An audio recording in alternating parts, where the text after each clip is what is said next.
Another common problem that we often want to correct or fix would be any blown out highlights or really bright areas in your photograph that don't have detail. And the problem is that as we walk around the world and we look at different things, our eyes can adjust to areas that are lighter or darker. So, say for example, when you walk into a dark room, our eyes would adjust so that we could see into those darker areas.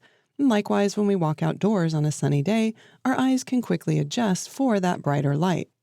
Now, the difference between the brightest values and the darkest values in an image, I call that the dynamic range of the image. And we're going to take a look at this image here of the church, and we can see that, well, actually, it has two problems. It's a little bit overexposed, and the dynamic range is pretty great between these really bright cloud areas and the shadow areas here in the church. So let's go ahead and open that up. I'm going to use Command R on the Mac or Control R on Windows in order to bring that up in Camera Raw. And let's take a look over here at our histogram. You can see that because the image is overexposed, there really are very few dark values in the image. And if I tap the O key, or if I click on this triangle in the upper right, it's going to turn on the highlight clipping warnings. And we can see that there are some areas of our image that are actually clipped to pure white. That's how overexposed this image is. So the first thing that I'll do to try to correct this is I will click on the auto button.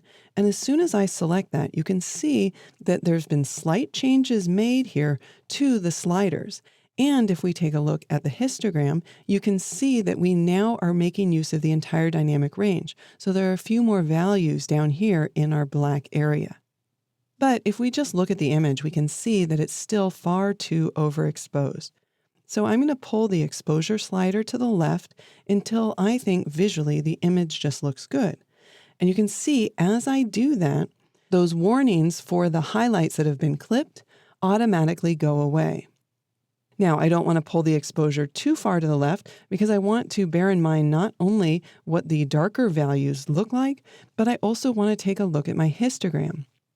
So I'm going to pull my exposure back just a little bit, maybe to right about there so that the overall exposure of the image looks good. But we can see now that I'm not making use of the very bright values in my image. And the problem with the sky is that we have a lot of values that are very close together on the histogram. And we can see that those are these areas right in here.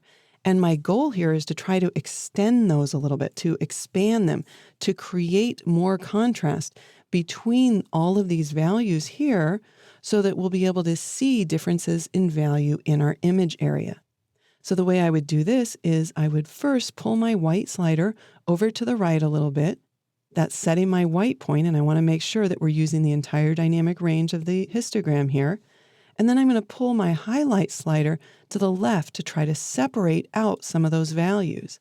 Now, as I do that, we'll notice that I then need to kind of refine the whites a little bit more.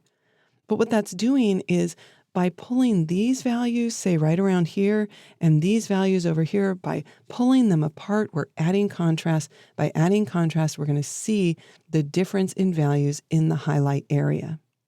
Now, if I wanted to see a before and after, I could tap the P key. The P key will show us a preview of before and after. Of course, I could also see a preview side by side by clicking on the Y right down here so that we can see the before and after. So the one thing that I am noticing in this histogram, when I've made these other changes, we can see right here that I've actually clipped some of my dark values to pure black. So I'm going to move the black slider over to the right a little bit so that we're not clipping. I also want to add a little bit more contrast between these shadow areas here to add contrast between the black painted area of the church and the white. So to do that, I'm going to grab my shadow slider. I'm actually going to move that down. Now, as a result of making such a large change to these sliders, we're also noticing that there's this blue tint in the clouds. So to correct that, I'm going to use my temperature slider, just move that over to the right a bit. That's going to warm up the image and it's going to get rid of that blue cast for me. All right, let's go ahead and turn off the highlight clipping warnings. I'll do that by tapping the O key, but again, you could always toggle them off by just clicking on this triangle up here in the upper right of the histogram. We'll go ahead and click Done. It'll return us back to Bridge, and we can see the adjustments that we've made to that image.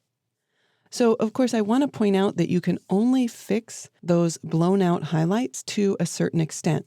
If the dynamic range of your image was so great that the camera was unable to capture any detail in those highlight areas, like the cloud areas, well, then it's going to be very difficult, if not impossible, for Camera Raw to be able to pull back information. So you want to make sure when you're actually photographing the scene that you do capture information in your highlights, and then you can use Camera Raw in order to refine those and bring out additional detail.